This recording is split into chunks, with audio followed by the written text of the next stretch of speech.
കോൺഗ്രസിന് വലിയ ഊർജം നൽകിയ തെരഞ്ഞെടുപ്പ് വിജയമായിരുന്നു കർണാടകയിൽ. DK ശിവകുമാർ എന്ന അതികായന്റെ തോളിലേറിയാണ് കോൺഗ്രസ് കർണാടകയിൽ അധികാരത്തിലെത്തിയത്. DKS കർണാടകയിൽ മുഖ്യമന്ത്രിയാകുമെന്നാണ് എല്ലാവരും കരുതിയത്. എന്നാൽ അപ്രതീക്ഷിത രാഷ്ട്രീയ നാടകങ്ങൾക്കൊടുവിൽ വയോധികനായ സിദ്ധരാമയ്യ മുഖ്യമന്ത്രിയായെത്തി. അടിയുറച്ച കോൺഗ്രസുകാരനായ DKS കലാപക്കൊടി ഉയർത്തിയതുമില്ല. അടുത്ത ഊഴം DKSന് ലഭിക്കുമെന്നും മുഖ്യമന്ത്രിയാകുമെന്നും മാധ്യമങ്ങൾ എഴുതി. എന്നാൽ ഇപ്പോഴും മുഖ്യമന്ത്രി പദത്തിൽ കടിച്ചു തൂങ്ങി കിടക്കുകയാണ് സിദ്ധരാമയ്യ. ഇക്കാലം അത്രയും കോൺഗ്രസ് നേതൃത്വം നോക്കുകുത്തിയായി നിന്നു. സിദ്ധരാമയ്യയെ മുഖ്യമന്ത്രി പദത്തിൽ നിന്നിറക്കി പകരം DKSനെ മുഖ്യമന്ത്രിയാക്കാൻ കോൺഗ്രസ് ദേശീയ നേതൃത്വത്തിന് കഴിഞ്ഞില്ല. അതിൽ അത്ഭുതമില്ല. എത്രയോ കാലമായി കോൺഗ്രസിൽ കാര്യങ്ങളൊക്കെ ഇങ്ങനെയാണ്. ഇപ്പോഴിതാ മുഖ്യമന്ത്രി പദത്തെ ചൊല്ലി കർണാടക കോൺഗ്രസിൽ പരസ്യ പ്രസ്താവന തുടങ്ങിയിരിക്കുന്നു. സിദ്ധരാമയ്യയും DK ശിവകുമാറിനെ അനുനയിപ്പിക്കാൻ കോൺഗ്രസ് നേതൃത്വം ചർച്ചകൾ തുടങ്ങിയതായും റിപ്പോർട്ടുകൾ വരുന്നു. നേതൃത്വത്തെ അനുസരിക്കുമെന്ന് ഇരു നേതാക്കളും പറഞ്ഞിട്ടും ഇരുപക്ഷത്തെയും MLA മാർ അടങ്ങിയിട്ടില്ല. കർണാടകയിലെ പ്രശ്നങ്ങൾ പരിഹരിക്കാൻ ഈ ആഴ്ച ഡൽഹിയിൽ കോൺഗ്രസ് ഹൈക്കമാൻഡ് യോഗം ചേർന്നേക്കുമെന്നാണ് റിപ്പോർട്ട്.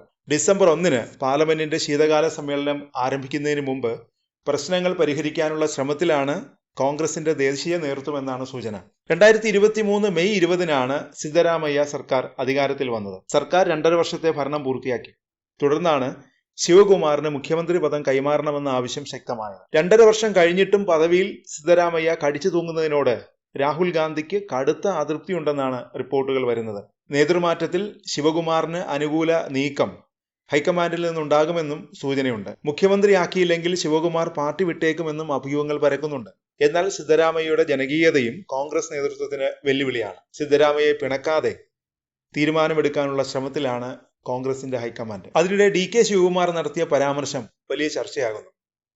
നിലവിലെ തർക്കത്തിൽ തന്റെ നിലപാട് വ്യക്തമാക്കുകയാണ് DKS എന്നാണ് വിലയിരുത്തൽ.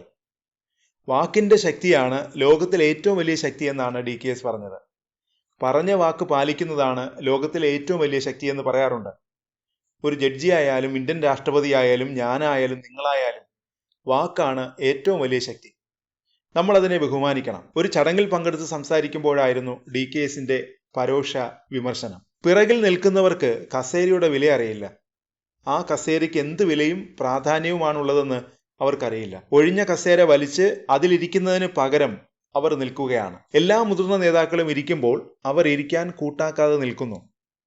നിങ്ങൾക്കൊരു കസേരയും കിട്ടിയില്ല, നിങ്ങൾ പിന്നിലായി പോകും, DKS പറഞ്ഞു. കർണാടകയിലെ പ്രതിസന്ധി നൽകുന്ന ചില പാഠങ്ങളുണ്ട്. കോൺഗ്രസിന്റെ ദേശീയ നേതൃത്വം എത്ര ദുർബലമാണ്. ഉചിതമായ തീരുമാനം കൃത്യസമയത്ത് കൈക്കൊള്ളാൻ കഴിയാത്ത ഒരു നേതൃത്വത്തിന് എങ്ങനെയാണ് പാർട്ടിയെ അച്ചടക്കത്തോടെ മുന്നോട്ട് നയിക്കാൻ കഴിയുക? കർണാടകയിൽ മാത്രമല്ല, തെലങ്കാനയിൽ പോലും DKS എന്ന അതികായൻ വലിയ സ്വാധീനം ചെലുത്തിയിട്ടുണ്ട്. കർണാടകയിൽ കോൺഗ്രസിന് ലഭിച്ച വിജയത്തിന്റെ തിളക്കം നഷ്ടപ്പെടുത്തിയിട്ടുണ്ട് നിലവിലെ വിവാദങ്ങൾ.